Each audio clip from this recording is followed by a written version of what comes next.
Jadi pada waktu ketika ada tidak aktivitas yang terjadi dalam bangunan bentuknya. Hal ini mencakup seperti tipe dari elemen, material, tekstur, warna, pattern, dan level change. Ini yang pertama adalah elemen termasuk dalam ruang publik yang bersifatnya melayani publik. Yang kedua dari material, dominan bangunan masif menggunakan beton karena bangunan kolonial.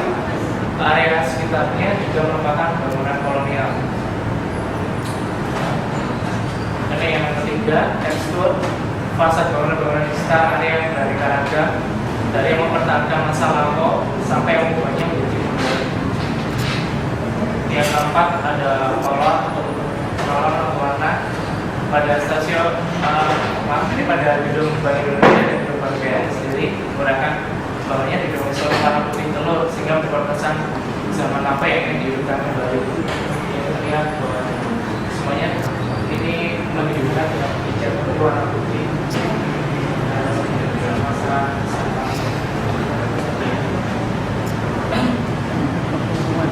Yang kelima adalah pattern. Pasar bangunan tidak hanya berkaitan dengan fungsi aktivitas juga, namun juga berkaitan dengan ruang publik. Ini merupakan contoh pattern di area 1 km terdapat berbagai ragam tekstur pattern antara coba pasar di Polres Sumatera Barat, terus di Bali dan ini di area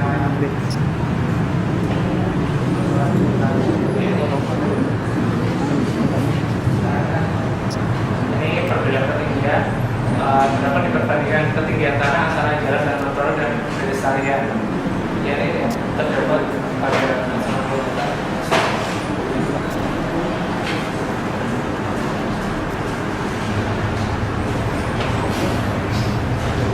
ya ini material. Ini dari jenis material, warna dan tekstur dan lain-lain. Di situ ada lapangan yang berada di sekitar 4 meter. Vegetasi memberi kontribusi terhadap full public space sekitar area 60 meter. Adanya snack sebagai pengarah jalan dan area. Ini sangat penting pada suatu pelaksanaan sekolah. Ini adanya lampu jalan yang khas dan menjadikan budaya lokal di sekitar Jakarta. Ini membangun listrik pengguna jalan dan sama sepeda. Trotoar yang sama dengan baik, tetapi pengguna meninggalkan kesan monoton karena kurangnya permainan visual. Dagang kaki lima yang memanfaatkan trotoar jalan di arah 6 km untuk berdagang menimbulkan kesan tidak tertata dan kurang bersih. Ini kalau memori, ini sebuah jalan Tripura pada tahun 1935. Dan ini menuju arah alun-alun utara Yogyakarta atau memasuki pintu gerbang Benteng Keraton Yogyakarta.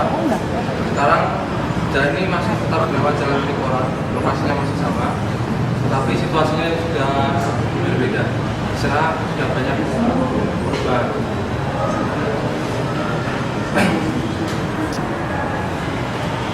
Ini Bank Indonesia dulu juga sebagai kantor cabang Javas Bank atau juga atau bisa DCB yang dibuka pada tahun 1 April 1879 yang sebagai kantor cabang yang ke-8. Berdirinya kantor cabang Jakarta ini terutama untuk mengakomodasi usulan firma Rival and Co Semarang. Sejak 1879 hingga akhirnya dinasionalisasi oleh pemerintah Republik Indonesia pada 1993. Fungsi gedung bank ini naik turun ketika Jepang masuk ke Indonesia pada tahun 1942.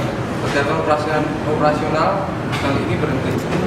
Zaman dengan itu, Anko Keihatsu memutuskan Jepang sebagai bank sirkulasi di Pulau Jawa. Di kawasan ini sudah masih terlihat arus lalu lintas yang masih lengang, tidak seperti pada saat ini yang sangat padat. Nah, ini gambar situasi Jalan Malioboro pada tahun 1949 pada tanggal 29 bulan Juni.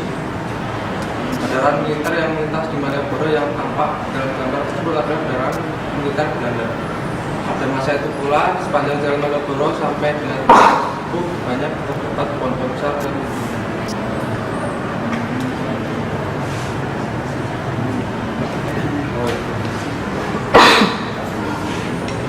selanjutnya analisis permasalahannya. Permasalahan yang ada pada kawasan titik nol di Jakarta ini antara lain sirkulasi pejalan kaki. Pada kawasan titik nol Jakarta terdapat beberapa penyalahgunaan fungsi ruang publik, di antaranya trotoar yang pada awalnya disediakan untuk jalur pejalan kaki, saat ini sudah digunakan untuk fungsi lain, yaitu sebagai area berjualan bagi para pedagang kaki lima dan juga tempat parkir motor pada malam hari.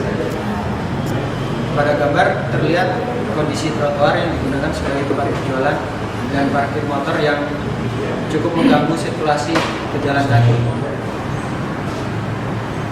Kemudian ada gambar pada siang hari, ruang publik digunakan sebagai area parkir becak yang selain mengganggu sirkulasi juga tentu mengganggu keindahan ruang publik. Kemudian yang sebelah kanan terlihat sebuah mobil pickup terparkir di trotoar yang tentunya juga mengganggu sirkulasi pejalan kaki. Kemudian pada ruang publik dan area hijau, kawasan titik nol Jakarta juga berfungsi sebagai taman kota. Taman kota tersebut berupa ruang terbuka publik, dan ruang taman kota harus dapat memberikan kenyamanan juga keindahan untuk kota itu sendiri. Elemen alam dapat mempengaruhi kenyamanan dan keindahan taman kota, antara lain seperti tanaman maupun pepohonan. Ruang publik di kawasan titik nol Jakarta sudah terdapat area hijau, namun masih cukup sedikit, dan itu harus dipertahankan agar dapat menambah keindahan serta kenyamanan bagi para pengunjung yang menikmati ruang publik itu. Pada gambar terlihat kondisi ruang publik yang masih terkesan kering, gersang, dengan sedikitnya vegetasi.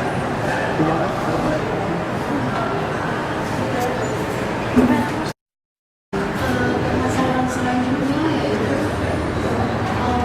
pada siang hari fungsi utama ruang publik digunakan untuk publik dan digunakan sebagai area publik.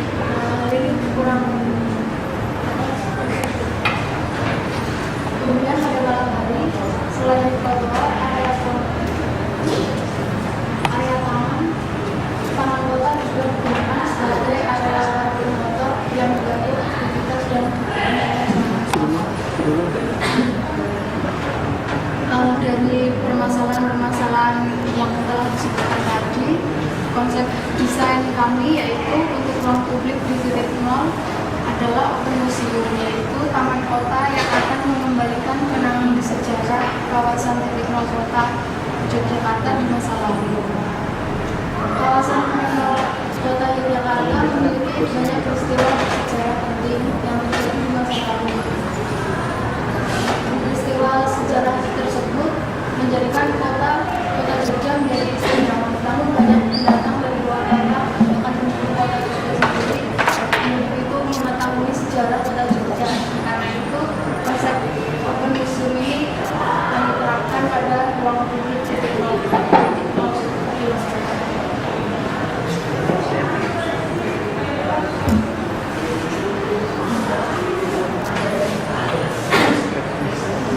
Jadi tadi seperti sudah saya jelaskan, kita akan mendesain ulang kawasan 0 km dengan dua konsep. Yang pertama, kita mau mendesain kawasan 0 km sebagai kawasan taman kota. Yang kedua, kita mau membuat kawasan itu sebagai istilahnya open museum. Jadi hal yang pertama kita lakukan itu dengan membagi segmentasi di kawasan 6 km. Itu kan ada kawasan BI, kantor pos, BNI, Gedung Agung, dan Serangan Umum 1 Maret. Jadi kita memiliki 5 segmen area yang bisa kita desain. Pertama, kita akan mencoba mengubah material jalan yang ada di kawasan itu. Jadi dari perempatan jalan Trikora itu kan radiusnya 100 meter. Kita usahakan kita merubah itu material aspalnya, kita ganti dengan mungkin material yang batu. Jadi kayak sebagai identitas memasuki kawasan 6 km. Yang pertama. Terus di segmentasi ini contoh yang di Gedung Agung dan di depan Gedung Agung. Jadi kan kita akan mendesain yang taman kota yang di sana. Itu keadaan yang sekarang hampir sama dengan yang ini. Kita cuma sedikit menambahkan. Jadi kita menambahkan itu, tempat sampah. Itu kan di sana cuma ada beberapa. Kita tambahkan dan dengan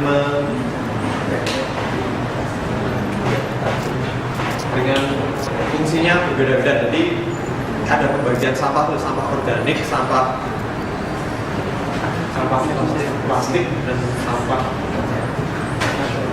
kaca ya, botol. Jadi kita menambahkan itu. Terus kita juga menambahkan tanaman penghijauan di depan besi-besi tonggak itu. Tadi sebelumnya kan nggak ada. Kita tambahkan itu selain sebagai vegetasi, itu juga berfungsi agar di area tersebut hanya bisa dimasukin satu arah. Jadi hanya dapat dilalui lewat bukaan yang ada ramnya itu. Jadi fungsi trotoar benar-benar berjalan sebagaimana dengan fungsinya. Jadi tidak ada orang yang menyeberang jalan langsung masuk melompati tanaman itu, tapi kita menggunakan satu arah.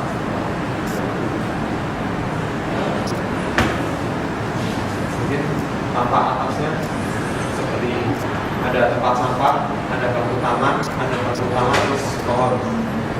Lalu kita di sini juga menambahkan plakat open museum. Nah, itu jadi konsepnya tadi setelah kita membagi 5 segmentasi bangunan yang ada di sana, akan dipasang plakat-plakat yang menggambarkan bangunan itu. Jadi misalkan di depan BI, nanti kita juga pasang plakat yang menjadi satu dengan bagian trotoar itu. Nanti di plakat itu mungkin bisa dituliskan sejarah BI seperti apa, terus mungkin foto lamanya seperti apa, seperti yang sudah dijelaskan di bagian kolektif memori tadi. Itu juga kita lakukan pada Gedung Kantor Pos, BNI, Gedung Agung, dan Serangan Umum 1 Maret. Jadi meskipun masa-masa ini semakin maju, mungkin akan muncul bangunan-bangunan baru atau bangunan itu diubah fungsinya. Misalkan suatu saat nanti BI difungsikan sebagai supermarket, kantor pos difungsikan sebagai apa, kita tetap tidak lupa sejarahnya. Jadi dengan adanya plakat museum itu, kita masih bisa mengenang suasana 6 km dan bangunan-bangunan sejarah di sekitarnya itu. Ini gambaran tampaknya. Nah, ini contoh plakat museumnya. Jadi sembari orang berjalan itu menjadi satu dengan bagian trotoarnya. Mungkin bukan cuma sekedar gambar itu, tapi mungkin ada keterangannya.